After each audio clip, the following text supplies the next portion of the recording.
आज जम्मू कश्मीर की हुकूमत ने एक बहुत अहम फैसला लिया है। इन्होंने कहा है कि हमने सियाहत को कल से बहाल करने का अमल शुरू किया है, यानी टूरिज़्म एक्टिविटी को रिस्टोर करने के लिए फ़ैसला लिया है। और जिसके लिए पार्क्स और गार्डन में वो थर्मल स्कैनर टाइप्स के वो लगे हुए होंगे। साथ में गाइडलाइंस भी इशू की हैं कि जब आप टूरिज़्म एक्टिविटीज़ में एंगेज होते हैं, इन्वॉल्व होते हैं, बतौर टूरिस्ट आप कहीं पे घूमते हैं, तो आपको किन चीज़ों का ध्यान रखना ज़रूरी है। ये बहुत अहम फ़ैसला इसलिए है क्योंकि ये रियासत ही पूरी एक टूरिज़्म इंटेंसिव स्टेट है। कुछ लोग डायरेक्टली टूरिज़्म में एंगेज होते हैं, लेकिन कुछ जो उसके इनडायरेक्ट स्पिन ऑफ्स हैं उसकी वजह से उनका इकोनॉमिक सर्वाइवल होता है। आपके पास दो ऑप्शंस हैं, या तो आप ये मेरा प्रोग्राम अगले 10-12 मिनट के लिए सुन लीजिए, या आप किसी दोस्त को फ़ोन कीजिए, या बेशक मुझे ही आप फ़ोन कर लीजिए और वो जो एक कॉलर टोन जो गवर्नमेंट ऑफ इंडिया ने सारे मोबाइल फ़ोन्स के लिए रखी हुई है वो सुन लीजिए। ये ऑप्शंस आपके पास खुली हैं, आप जो भी चीज़ पसंद करें आप वो कर लीजिए।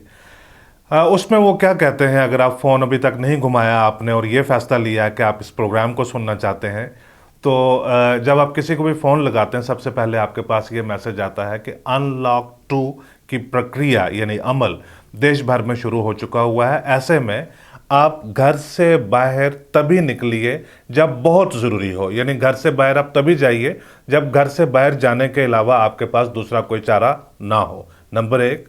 नंबर दो, वो ये कहते हैं कि जो सोशल डिस्टेंसिंग के नाम्स अगर आप घर से बाहर निकल भी गए हैं, ऐसी मजबूरी आन पड़ी है, तो 2 गज़ का आप किसी से भी दूरी बनाकर रखिए, फेस मास्क पहन कर रखिए और हाथ वगैरह को सैनिटाइज करके रखिए। यानी अगर ये सारी चीज़ें आप करेंगे, मुझे लगता है कि टूरिज़्म वो आखिरी चीज़ होगी जो इतनी अहम होगी जिसकी वजह से आपको घर से बाहर निकलना बहुत ज़रूरी होगा आपके लिए। लेकिन बहुत सारे लोग हैं जो इस इंडस्ट्री के साथ जुड़े हुए हैं, उनके ख्यालात बिल्कुल वैसे नहीं हैं, हमसे मुख्तलिफ हैं। क्योंकि जैसे वेस्टर्न सोसाइटीज़ में बहुत सारी गवर्नमेंट्स ने ऐसे किया है कि आप ज़िंदा रहें, आप सुरक्षित रहें, आप सेहतमंद रहें। आपके ज़िंदा रहने के लिए, सुरक्षित रहने के लिए, सेहतमंद रहने के लिए जो चीज़ें ज़रूरी करने के लिए हैं वो हम करेंगे। हम आपके बैंक अकाउंट्स में हम पैसे डालेंगे, हम आपके घरों तक सारी चीज़ें पहुंच जाएं, इन सारी चीज़ों का इंतज़ाम करेंगे। हिंदुस्तान में भी गवर्नमेंट ने बहुत सारे इकदाम इस किस्म के लिए हैं, लेकिन साथ में ये कहा है कि आपको आत्मनिर्भरता की तरफ कुछ एक्टिविटीज़ भी करनी है ताकि आप इस किस्म का पैसा कमा सकें और कुछ एक्टिविटी करके आप अपने रिसोर्सेज जनरेट कर सकें। मेरा ये ख्याल था कि अगर टूरिज़्म को रिस्टोर किया गया है, पहले तो ये देखते हैं कि टूरिज़्म सस्पेंड कब हुआ था। कोविड-19 यानी कोरोना वायरस का जो पेंडेमिक है, ये तो इस साल मार्च में या एंड ऑफ फरवरी में जम्मू कश्मीर में ख़ास करके मार्च के पहले हफ्ते में 11 मार्च को जो रिस्ट्रिक्शंस हैं वो पहली बार इम्पोज की गई थी। लेकिन यहाँ पे टूरिज़्म मोटे तौर के ऊपर सस्पेंडेड है लगभग 1.5 साल से। ये 2019 के जनवरी फरवरी से ही टूरिज़्म धीरे धीरे करके, विंटर में बहुत ज़्यादा टूरिज़्म होता नहीं है। उसके बाद पार्लियामेंट्री इलेक्शन की प्रक्रिया भी शुरू हो रही थी और पुलवामा में जो हादसा हुआ उसके बाद से टूरिज़्म बिल्कुल डिक्लाइन पे था। और 5 अगस्त से पहले जुलाई के महीने में आपको पिछले साल का याद है कि एडवाइजरी जारी करके जो टूरिस्ट उस वक्त भी थे जम्मू कश्मीर में, उन्होंने ये बताया था, जो कोर कमांडर थे टाइनी ढिल्लों साहब, उन्होंने कहा कि अमेरिका की बनी हुई पिका गन एक पाई गई है और ख़तरा बहुत ज़्यादा हो गया, इसलिए टूरिस्ट को बोला था कि एडवाइजरी उसी दिन जारी की थी कि आप चले जाइए। लेकिन वो बाद में पता चला कि वो 5 अगस्त के हवाले से थी, इसलिए उनको जाने के लिए बोल रहे थे। उसके बाद टूरिज़्म अभी तक रेस्टोर, अभी तक रिज्यूम हो ही नहीं पाया है। 1.5 साल से जब टूरिज़्म नहीं रेस्टोर हो पा रहा, नहीं रिज्यूम हो पा रहा है, तो आप अंदाज़ा लगा सकते हैं कि कितने लोग जिनकी ज़िंदगी इंटायरली टूरिज़्म रिलेटेड एक्टिविटीज़ के ऊपर ही डिपेंड करती है, उनका गुजारा कैसे चल रहा होगा, उनके जो रिज़र्व्स होंगे अभी तक वो भी एग्जॉस्ट कर चुके होंगे। ये सब लोग चाहते हैं कि टूरिज़्म बहुत जल्द रेस्टोर हो, बहुत जल्द रिज्यूम हो। लेकिन इनमें से ज़्यादातर लोग ये भी चाहते हैं कि अगर कोई और अल्टरनेटिव ऐसा हो कि जिससे इनकी जो ज़िंदगी है, मामूल की ज़िंदगी, वो बहाल हो जाए, इनको कुछ ना कुछ जो रिसोर्सेज हैं वो इनको मिल जाएं और अपनी जान, अपनी ज़िंदगी रिस्क में ना डालना पड़े इनको। जाहिर है वो उसको वेलकम करेंगे। लेकिन जब गवर्नमेंट ने फैसला किया है कि टूरिज़्म ही रेस्टोर कर देते हैं ताकि एक्टिविटी बहाल हो जाए, होगा कैसे? ये क्योंकि मैं इस प्रोग्राम के ज़रिए टूरिज़्म को डिस्करेज नहीं करना चाहता। अगर लोग एहतियात बरत के पार्क्स में, गार्डन्स में, बागात में, होटल्स में, रेस्टोरेंट में, कहीं पे भी अगर जाना चाहें वो जा सकते हैं, अपनी एहतियात बरत लें। लेकिन गवर्नमेंट इसको कैसे ऑपरेट कैसे करवाएगी, टूरिज़्म को एक्टिविटी जो है वो होगी कैसे, उसके बारे में मेरा एक बड़ा मुख्तसर सी ही मेरी सोच है। मैं ये हमेशा समझता हूँ, इस बात पे पूरा यकीन रखता हूँ कि ये लोग जो हुकूमत के अंदर बैठे होते हैं, जो हुकूमत चला रहे होते हैं, ये बहुत सियाने लोग होते हैं।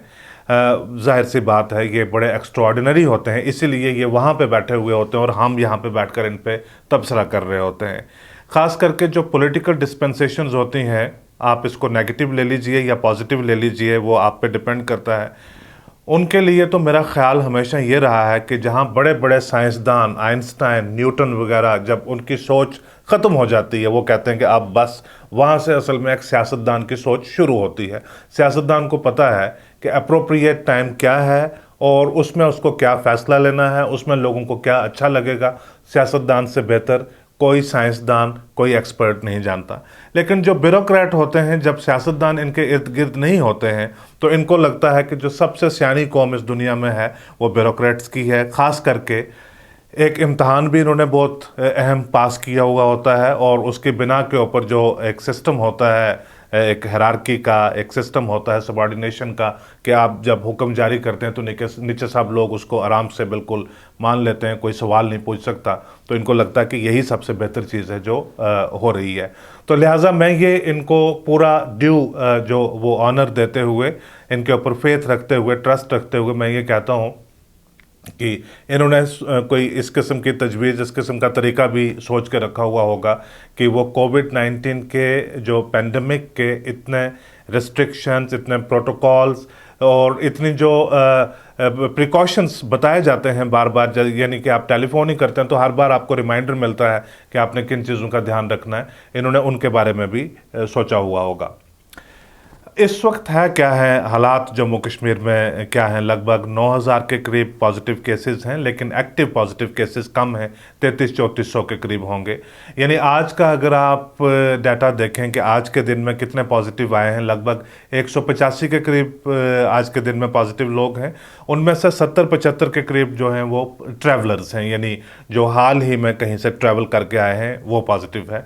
जब आप टूरिज़्म को इनकरेज करोगे तो और ज़्यादा लोगों का ट्रैवल होगा और उसकी जो वल्नरेबिलिटी है वो थोड़ी सारी और भी बढ़ जाएगी।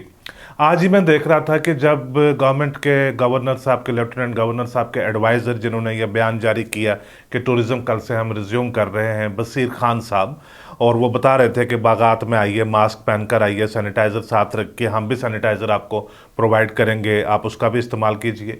उसी वक्त सेक्रेटरीट के एक दूसरे कोने में उनके एक और कलीग हैं एडवाइज़र भटनागर साहब, वो भी एक मीटिंग ले रहे थे। उन्होंने वो अहकामात जारी कर रहे थे, हिदायत दे रहे थे। जो हेल्थ डिपार्टमेंट उनके पास हेल्थ डिपार्टमेंट है, खान साहब के पास टूरिज़्म है और भटनागर के पास हेल्थ है।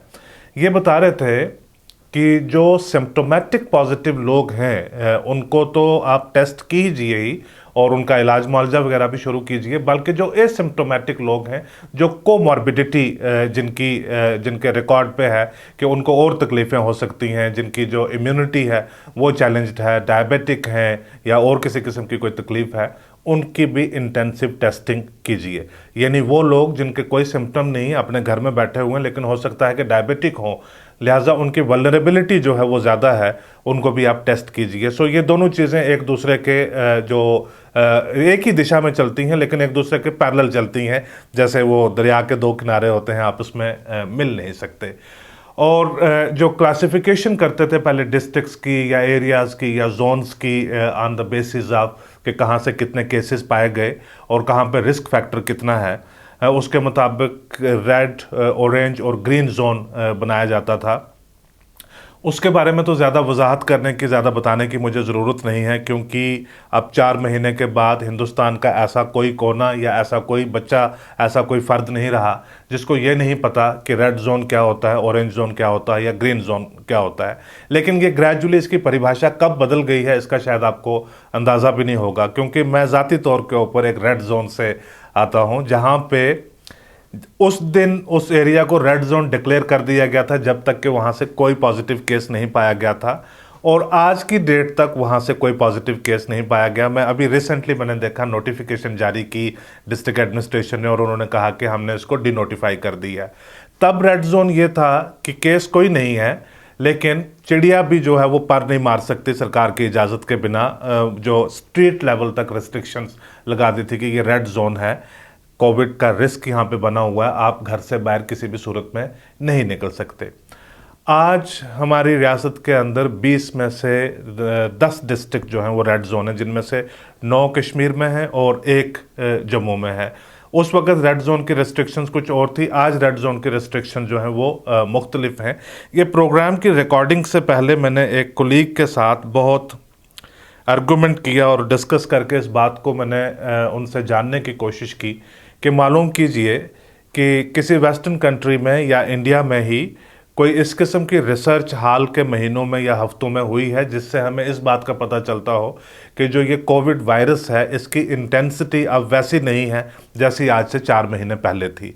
इसकी वो जो मेकअप है या जो इसका जो ख़तरा ये लाजम करता है वो आज उतना नहीं है जितना आज से 4 महीने पहले था। तो अभी जो लेटेस्ट अनलॉक 2 में जो प्रोटोकॉल, जो गाइडलाइंस हमारे जम्मू कश्मीर में इशू की गई हैं, उनमें से ये मैं बताता हूँ। क्योंकि जब टूरिज़्म रिस्टोर किया तो एक डिस्कशन आज के दिन में ही ट्विटर पे, फेसबुक पे या बाकी पब्लिक स्पेसेस में बहुत ज़्यादा डिस्कशन शुरू हो गई कि एक तरफ तो रेड जोन्स हैं और दूसरी तरफ से आप टूरिज़्म कहते हैं कि टूरिज़्म भी कीजिए। फिर मैंने ध्यान से जाके देखा कि अनलॉक 2 में हमारे पास इस वक्त जो लेटेस्ट गाइडलाइंस हैं वो क्या है। रेड जोन की गाइडलाइंस के मैं क्विक एक आपको रन थ्रो करवाता हूं मैं। Restaurants, canteens and eateries, barber shop, sports and stadia, e-commerce, liquor, bazaars, shopping complexes including shopping malls, hotels, private offices, private clinics, industrial activities, खेती बाड़ी और इंटर डिस्ट्रिक्ट गाड़ियों में बैठकर जाना, सारी की सारी चीज़ें जो हैं ये रेड जोन में यस मार्केटिंग, ये सारी चीज़ें अलाउड हैं, ये सारी चीज़ें आप कर सकते हैं। सिर्फ आप जब पब्लिक ट्रांसपोर्ट में बैठेंगे तो आपकी जो कैपेसिटी है वो 67% होनी चाहिए, 67% होनी चाहिए। कंडक्टर गिनेगा कि 67% लोग ही बैठेंगे, उससे ज़्यादा नहीं बैठेंगे। और अगर जो छोटी गाड़ी में, जब मेटाडोर टाइप जो गाड़ी होती है उसमें बैठेंगे तो उसमें सिर्फ 50% होनी चाहिए। रेड जोन में सिर्फ इसी किस्म के रिस्ट्रिक्शंस हैं, बाकी हर चीज़ जो है वो रेड जोन में खोल दी गई हुई है। लिहाजा जब आप बाग में जाते हैं सिर्फ एक चीज़ बंद है रेड जोन में, वो ग्रीन में भी बंद रहेगी और वो ऑरेंज में भी बंद रहेगी, वो है रिलीजियस एक्टिविटी। यानी आप मॉल में जा सकते हैं, आप मार्केट में जा सकते हैं, आप बार्बर की सैलून में जा सकते हैं, आप सारी चीज़ें कर सकते हैं, आप पब्लिक ट्रांसपोर्ट में बैठ सकते हैं, ट्रैवल कर सकते हैं। आप रिलीजियस एक्टिविटी के लिए नहीं जा सकते क्योंकि वहाँ पर लोग ज़्यादा क्लोजली एक दूसरे के साथ इकट्ठे हो जाते हैं। ये सारी जो गाइडलाइंस ऑलरेडी जिसमें सारी चीज़ें खोल दी गई हुई हैं, सारी चीज़ें लोगों को इजाज़त दी हुई है कि आप ये सारी चीज़ें कर सकते हैं। तो अगर ये सब कर सकते हैं तो बाग में जाने में तो कोई दिक्कत नहीं है, आप बाग में भी जा ही सकते हैं। तो लिहाजा मेरी यही गुजारिश रहेगी प्रोग्राम ख़त्म करने से पहले कि इकॉनमी में भी कंट्रीब्यूट कीजिए, जो लोग टूरिज़्म के ऊपर डिपेंड करते हैं उनको भी सपोर्ट कीजिए, लेकिन साथ ही साथ अपना ध्यान, अपना ख्याल खुद रख लीजिए, क्योंकि हमने इसको बड़े कॉम्प्रिहेंसिव तरीके के साथ रिसर्च करके मालूम किया है कि जो कोरोना वायरस मार्च के महीने में जिस किस्म का डेडली, तगड़ा और लीथल उसको बताया जा रहा था कि ये एक बार आ गया तो नहीं छोड़ेगा, आज की डेट में भी अभी तक, आज के रोज़ तक, इस वक्त तक जब आप ये वीडियो देख रहे हैं, इस किस्म की कोई रिसर्च हमारे सामने नहीं है जो ये बताती हो कि वायरस अब कमज़ोर पड़ गया है और लिहाजा आप हावी हो सकते हैं। आप वो एहतियात, जो प्रिकॉशन जो मार्च के महीने में आप बरतते थे, आप बाग में जाइए, रेस्टोरेंट में जाइए, होटल में जाइए, ट्रैवल कीजिए, आप जहाँ पे भी जाइए, लेकिन वो एहतियात सारी आप ज़रूर साथ में बरतिए। ये पब्लिक इंटरेस्ट में मेरा ये कहना, इसको रीएट्रेट करना, रीएम्फसाइज करना, ये बहुत ज़रूरी है। आज का एपिसोड देखने के लिए आपका बहुत शुक्रिया। इसके ऊपर रिफ्लेक्ट करिए कि ज़िंदगी को मामूल की तरफ भी लाया जा सके और ज़िंदगी को बचा के भी रखा जा सके। बहुत शुक्रिया।